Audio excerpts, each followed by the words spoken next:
Bonjour à tous et bienvenue pour le quart d'heure US, la deuxième émission quotidienne de CMC Market. Je suis Nicolas Chéron, stratégiste pour vous servir et nous sommes aujourd'hui le lundi 18 novembre. Le titre du jour est encore des records, point d'interrogation. En effet, le S&P, le Dow Jones ne lâche pas. Ces indices américains sont haussiers en données mensuelles, hebdomadaires, journalières, 4 heures. Autant dire qu'il n'y a absolument aucune unité de temps baissière sur les indices américains. C'est ce qui explique donc leur tendance si puissante, le fait qu'ils enchaînent record après record. En l'absence de mauvaises nouvelles, bonnes nouvelles, la tendance perdure. Nous avons donc des indices américains qui sont particulièrement haussiers. Nous avons des indices européens qui sont haussiers à moyen terme mais neutres à court terme. Nous avons un dollar qui consolide en ce lundi après 10 séances consécutives de hausse. Et nous allons pouvoir faire un point complet sur ces marchés pour débuter la semaine. Sans plus attendre, on va démarrer cette présentation. Avant toute chose, je souhaitais vous dire que cette semaine pourrait être relativement calme. En effet, jeudi, nous aurons Thanksgiving aux USA. Ce sera donc une journée fériée aux US. Je vous invite également à lire mon descriptif du calendrier économique de la semaine sur la rubrique Actualité et analyse du site de CMC Markets. Bonjour à tous ceux qui viennent de nous rejoindre et je salue également tous ceux qui nous regardent sur YouTube. Avant toute chose, voici un avertissement sur les risques concernant le caractère purement informatif de cette présentation et les CFD. Je vous invite à en prendre note. Vous pouvez, comme à chaque émission, utiliser les fonctions de chat et de questions-réponses en haut de votre écran pour pouvoir converser avec moi. Dans cette émission, on va voir les derniers mouvements intraday, ce qui se passe sur les actions européennes, les statistiques et le chiffre du jour, les actualités aux États-Unis, une figure graphique reconnue par la plateforme de CMC Markets et bien évidemment, je répondrai à vos éventuelles questions. En termes de mouvement intraday, le Dow Jones reste haussier en données mensuelles, hebdomadaires, journalières. Il travaille les 18 900 points à l'équilibre et il reste pour l'instant haussier. Si et seulement si le Dow Jones devait casser les plus bas des dernières séances dans la zone des 18 800 points, il pourrait revenir travailler ses anciens plus hauts historiques de 2016 à 18 650 points. En attendant, tant que la tendance haussière demeure et en l'absence de signaux baissiers, eh bien les acheteurs gardent la main. Parce que les acheteurs gardent la main, eh bien le CAC 40, tout comme le DAX, reste stable. Le CAC 40 aussi dans son range entre 4470 et 4560 points pour la 7e séance d'affilée. Si le CAC venait à casser les 4470 points en cas de faiblesse des indices américains, eh bien on pourrait revenir vers la MM200 et les fameux 4400, 4420. En l'absence de cassure de support, c'est la tendance haussière qui mène les indices américains et européens à la hausse. Le VIX est d'ailleurs en baisse à 14,81 points, synonyme de complaisance sur les marchés. Depuis l'élection de Donald Trump, ce sont les acheteurs qui ont la main. On est sur les indices américains en tendance haussière en données mensuelles, hebdo, journalières et 4 heures. Sur les indices européens, on est haussier à moyen terme, on est haussier en données journalières et à court terme sur les dernières séances, on est plutôt neutre, mais avec un biais haussier au-dessus des supports, les 10 600 points sur le DAX, les 4 470 points sur le CAC. Le pétrole WTI gagne 3% à 46,87 $. C'est une de mes configurations préférées depuis lundi dernier. Je vous ai parlé du pétrole WTI quand il était sur la MM200 jours et les 42,5 $. On a bien rebondi sur ce seuil lundi dernier. On a transformé l'essai mardi dernier. On a consolidé mercredi et jeudi avant de reprendre la hausse vendredi dernier. Dès ce lundi, ce sont les acheteurs qui ont la main sur le pétrole WTI. D'ici une semaine, un peu plus d'une semaine, on va avoir la réunion de Vienne des pays producteurs de pétrole avec un possible accord de gel de production. C'est ce qui soutient justement les spéculations haussières sur l'or noir et c'est ce qui fait que les acheteurs gardent la main à court terme. Et enfin, la livre contre le dollar, GBP/USD, gagne 1% depuis le test de son support journalier à 1,23, 1,2330 $. C'est une paire dont je vous ai parlé à de nombreuses reprises ces dernières séances. J'ai écrit une analyse exprès sur la livre pour parler d'un inversement de polarité au-dessus des 1,23, 1,2330. Tant qu'on est au-dessus de ce support, les acheteurs gardent la main à court terme et on a vu aujourd'hui les acheteurs prouver leur présence. On est passé de 1,2330 à 1,25 en séance. Côté meilleure et moins bonne performance de l'Eurostoxx 50, on retrouve des valeurs surtout de l'industrie, surtout de l'automobile. On retrouve Airbus en hausse de plus de 3%, Volkswagen plus de 2% à la hausse, Total qui profite de la hausse du pétrole à plus de 2%. Dans les baisses, Sanofi consolide sa hausse récente et ensuite on retrouve surtout des valeurs financières, que ce soit françaises ou italiennes. Néanmoins, vous voyez que la plus forte baisse du jour n'est pas une baisse supérieure à 1%, on est donc dans un marché d'appétit pour le risque. Côté statistique, très peu de chiffres cette semaine, d'ailleurs très peu de chiffres ce jour. On a eu les ventes de commerce de gros en baisse de 1,2% au Canada contre des attentes à 0,3%. Néanmoins, c'est une statistique de moindre importance. Le chiffre du jour, c'est 6. 6, c'est le nombre de milliards de dollars que Facebook serait susceptible de débourser pour acheter ses propres titres. Je ne sais pas si vous connaissez ce mécanisme, ça s'appelle le mécanisme des buy-back, c'est-à-dire des rachats d'actions par les groupes. C'est monnaie courante en fait aux États-Unis depuis à peu près un an et demi. De nombreuses entreprises américaines qui ont des liquidités, plutôt que d'acheter des sociétés externes et de faire de la croissance, eh bien elles rachètent leurs propres titres. Et bien évidemment, cela soutient artificiellement la tendance de ces titres. C'est ça que vous devez comprendre. Or, depuis à peu près un an et demi, les rachats des titres par les entreprises américaines sont réalisés, mais vraiment à grande échelle. Excusez-moi. Donc voilà, ici vous voyez Facebook qui rachète 6 milliards de dollars de ses propres titres. Vous vous doutez bien que cela soutient artificiellement les cours du titre Facebook. Et c'est le cas pour de nombreuses sociétés. On a appris aujourd'hui la même chose sur Citigroup et sur Safran en Europe. C'est ainsi que je passe sur le volet entreprise américaine. Citigroup va augmenter ses rachats d'actions. Donc Facebook pour 6 milliards. Citigroup, c'est 1,75 milliard de dollars. Symantec annonce le rachat de LifeLock pour 2,3 milliards de dollars. Boral va racheter son homologue Headwaters au Canada pour 2,6 milliards de dollars. Et Facebook annonce des rachats d'actions pour 6 milliards de dollars.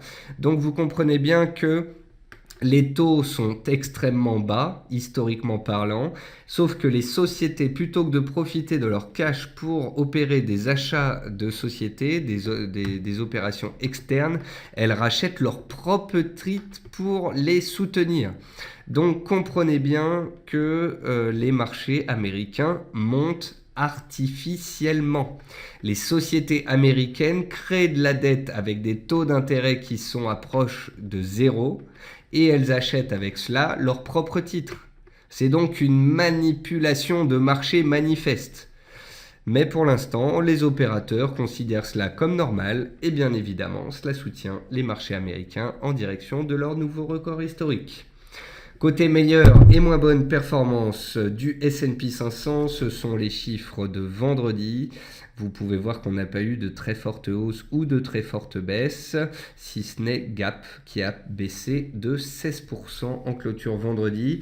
On a First Solar aussi qui est sous pression, une société spécialisée dans les panneaux solaires, moins 6%, mais plus on va baisser, plus on va s'approcher de supports de moyen terme. Et vous voyez dans les hausses Western Digital qui augmente de plus de 3% vendredi. Ensuite, on passe à l'outil de reconnaissance de figures graphiques de la plateforme de CMC Market. J'ai choisi un triangle sur le CFD Italie 40 en données 4 heures. Donc c'est bien sûr l'indice italien en données 4 heures. Vous voyez ici un graphique sur les 3-4 derniers mois. D'ailleurs, c'est un graphique journalier. Excusez-moi, je n'ai pas mis à jour donc cette dernière partie. Donc c'est un graphique sur un petit triangle sur l'ITAL, l'indice italien en données journalières. Mais vous voyez bien surtout que ce que je veux mettre en avant, c'est le support des 16 000 points. On a approché d'un support de moyen terme sur l'ITA. L'ITA, c'est un des indices les plus faibles de l'Europe. Et vous voyez que cet indice pourtant faible approche d'un support et y réagit favorablement pour l'instant. Donc c'est un point positif de voir l'indice italien en bas de range et réagir positivement sur le bas de son range. On va passer sur les indices directement sur la plateforme de CMC Markets. L'indice S&P 500 est haussier en données mensuelles, en données hebdomadaires, en données journalières, en données 4 heures. Il n'y a aucune unité de temps baissière sur cet indice américain, le S&P, l'indice directeur. Il est d'ailleurs en train de tester ses plus hauts annuels et donc ses plus hauts historiques. Et il ne serait guère étonnant de voir le S&P décaler au-dessus de ce niveau et inscrire un nouveau record historique. Il n'y a pour le moment aucune, j'ai bien dit aucune, mauvaise nouvelle sur les marchés financiers. Les indices américains vont bien, on est en tendance haussière, les résultats d'entreprise sont bons, Trump est passé et fait moins peur au marché, l'Europe se stabilise, la croissance y est stable, la Chine est stable également. Et donc voilà, en l'absence de mauvaises nouvelles, bonnes nouvelles, les acheteurs gardent la main, l'effet Trump est passé, les acheteurs ont la main, on est en tendance haussière et on se dirige donc vers de nouveaux records historiques, d'où le titre du jour, encore de nouveaux records, point d'interrogation. Le Dow Jones, il est aussi en données mensuelles, en données hebdomadaires, en données journalières, en données 4 heures. On est dans un petit triangle de consolidation de court terme. Si on sort par le haut de ce triangle, on pourrait aller inscrire de nouveaux records historiques. Si on consolide par le bas de ce triangle, on pourrait revenir sur les anciens plus hauts historiques tout en restant dans une configuration particulièrement haussière. Comprenez par là qu'en l'absence de mauvaises nouvelles, en l'absence de chandelier baissier, en l'absence de cassure de support, désolé d'être insistant, mais j'aimerais bien qu'on soit tous sur la même longueur d'onde, les indices américains sont haussiers. Et quand les indices sont haussiers, la probabilité est haussière et le risque est haussier. Voilà, j'espère que vous comprenez bien tout cela parce que depuis une dizaine de séances, les vendeurs se font marcher dessus. Que l'on soit bien clair, en l'absence de signal baissier, les acheteurs gardent la main et la hausse est logique et légitime. Voilà. Ensuite, j'ai Gilles qui me demande un mot sur l'indice Nikkei. Eh bien écoutez, l'indice Nikkei, on avait vu qu'il était sous résistance à 17 860 points. Il a cassé cette résistance et il est donc haussier à moyen terme. Le Nikkei a démarré l'année 2016 ici à 18 800 points. Il est donc toujours négatif. Et j'ai l'impression de toute façon, et je vous dis depuis des semaines, que l'objectif du Nikkei, du CAC 40 et du DAX, c'est de réussir à finir l'année à zéro. Le Nikkei a débuté donc l'année 2016 à 18 800 points. Je ne serais donc étonné de le voir finir l'année 2016 à 18 800 points. Le CAC 40 a débuté l'année à 4640 points. Je ne serais donc pas du tout étonné de voir le CAC 40 sortir de son range dans le sens de sa tendance haussière pour aller chercher les 4640 points. Le DAX est bloqué sous résistance à 10 800 points. Je ne serais absolument pas étonné de voir les 10 800 points cassés pour voir le DAX finir l'année dans le vert entre 11 000 et 11 400 points. Comprenez qu'en l'absence de catalyseur baissier, maintenant que le Brexit est passé, maintenant que l'élection de Donald Trump est passée, et maintenant que le marché sait que les taux d'intérêt vont être montés en 2016 au mois de décembre, il n'y a absolument aucun, j'ai bien dit aucun catalyseur baissier. Que ce soit clair entre nous. Que ce soit le Nikkei, que ce soit le CAC, que ce soit le DAX, que ce soit le Dow Jones, que ce soit le SP500, ces indices sont haussiers à moyen terme et à court terme. Il n'y a donc aucune raison pour les vendeurs d'être en position sur ces indices. Et ce, jusqu'à nouvel ordre. Ensuite, on peut parler des actions américaines. Les actions américaines, elles montent petit à petit. Il n'y a pas de gros décalage ce jour. Vous pouvez voir que Netflix donc, a pris appui sur le support qu'on avait délimité la semaine dernière vers 111,50. Vous pouvez voir Facebook qui va racheter ses propres titres et donc qui reste ancré dans une belle tendance haussière de moyen terme. Vous pouvez voir Tesla qui rebondit sur le bas de son range de moyen terme que l'on avait identifié la semaine dernière dans la zone des 180 $. Vous pouvez voir Amazon qui repart de plus belle. Après avoir publié ses résultats et s'être fait des frayeurs, la tendance haussière renaît. Vous pouvez voir Illumina qui était posé sur un support de moyen terme, la zone des 130-133 $ et qui semble réagir de nouveau positivement sur ce seuil. Vous pouvez voir Facebook qui reste orienté dans une tendance haussière de moyen terme. Donc voilà, il n'y a aucun signe baissier sur les indices américains et les titres des valeurs technologiques qui étaient délaissés jusqu'ici, c'est-à-dire Facebook, Netflix, Tesla, Amazon, eh bien ces titres sont les plus fortes hausses du jour. Vous avez pu voir des belles reprises sur ces titres-là. On a donc un appétit pour le risque qui est toujours bel et bien très présent aux États-Unis. Ensuite, sur les matières premières, on a le gaz naturel qui gagne près de 4% suite à la validation de son épaule tête-épaule de vendredi dernier. On avait vu une épaule tête-épaule, donc une formation haussière en cas de cassure des 2,73. Les 2,73 ont cassé, on est déjà à 2,90, donc 170 points de hausse. Presque 6% d'appréciation depuis le signal donné par la cassure des 2,73. Ensuite, on a le cuivre qui reste orienté positivement. Mais j'ai un peu de mal avec le cuivre parce que à long terme, il est baissier et là, à court terme, il est aussi en données hebdomadaires. On a donc la confrontation du court terme et du moyen terme et je trouve ça pas du tout évident. Au niveau des pétroles, c'est toujours haussier. Depuis la semaine dernière, tous les jours, je vous ai dit que le pétrole était aussi à moyen terme, aussi à court terme, même s'il consolidait. On voyait bien que le dollar ne faisait pas grand effet sur le pétrole. On arrivait à monter malgré un dollar haussier. On arrivait à monter malgré des stocks en hausse. Donc il y a bel et bien un courant acheteur puissant sur les pétroles qui leur permet de rebondir encore aujourd'hui. Vous voyez ici le pétrole Brent. On a touché le support lundi dernier, on s'est envolé mardi dernier, on a consolidé ensuite dans la semaine, puis on est reparti à la hausse. Et pour l'instant, les acheteurs ont clairement la main sur les cours du pétrole. Sur le blé et sur le maïs, on se stabilise dans des ranges. Sur l'or, on se stabilise à plat suite au repli du dollar. Sur le sucre brut, je vous ai expliqué ce matin qu'on pouvait considérer l'objectif théorique des 19,5 comme atteint. Sur les bovins engraissés, on continue de grimper, toujours en tendance haussière depuis le changement de polarité qu'on a vu se faire fin du mois d'octobre.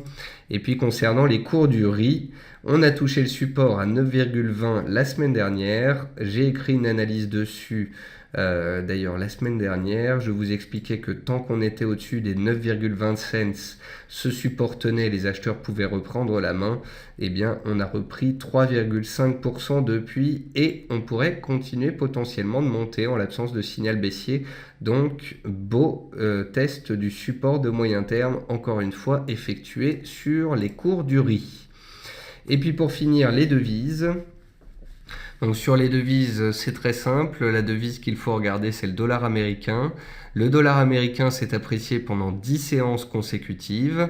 Aujourd'hui, lundi, en début de semaine, il a consolidé. Il est revenu vers ses plus bas de vendredi. Il pourrait même continuer de baisser en direction des 100,50. Ce sont ses anciens plus hauts de l'année 2015. Ce sont les anciens plus hauts de 12 mois. Donc voilà, le pétrole est dans une belle tendance haussière à moyen terme. On aimer aller un peu haut, un peu vite, et on peut donc consolider légitimement sur le dollar américain. C'est ce qui permet à toutes les paires en dollars de rebondir. L'AUD qui était ici, jusqu'ici survendu, rebondit à court terme, mais reste en tendance baissière. Ne soyez factuel, constatez cela. L'euro-dollar, c'est pareil. Regardez, tendance baissière de moyen terme, tendance baissière de court terme. On a un rebond technique à court terme, mais ça reste un rebond technique en tendance baissière avec des risques baissiers par la suite. La livre, c'est différent. La livre, c'est la seule devise contre le dollar sur laquelle je vous ai expliqué que tant qu'on était au-dessus des 1,23, 1,2330, c'était haussier. En effet, malgré 10 séances consécutives de hausse sur le dollar, la livre n'a pas bougé depuis 10 jours.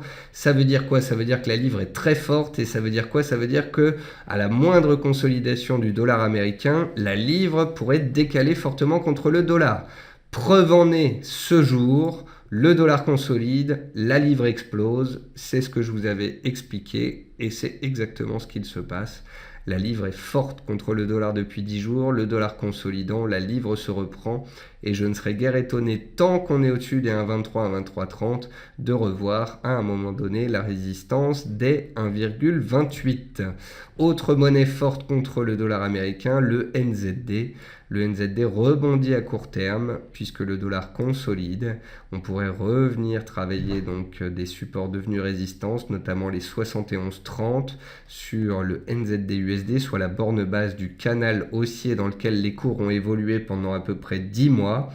Et par la suite, peut-être qu'on reprendra la tendance baissière de court terme si le dollar repart à la hausse. Et enfin, l'USD-Yen. L'USD-Yen a atteint un objectif majeur, la zone des 111, 111,50. Ce sont ses plus bas d'avril et de mai dernier. On vient de passer de 101 à 111. On a pris 1000 pips. Il faut savoir être factuel et devenir prudent. On vient de prendre 1000 pips à la hausse, on vient de toucher une résistance de moyen terme. Le potentiel haussier pourrait donc être désormais restreint.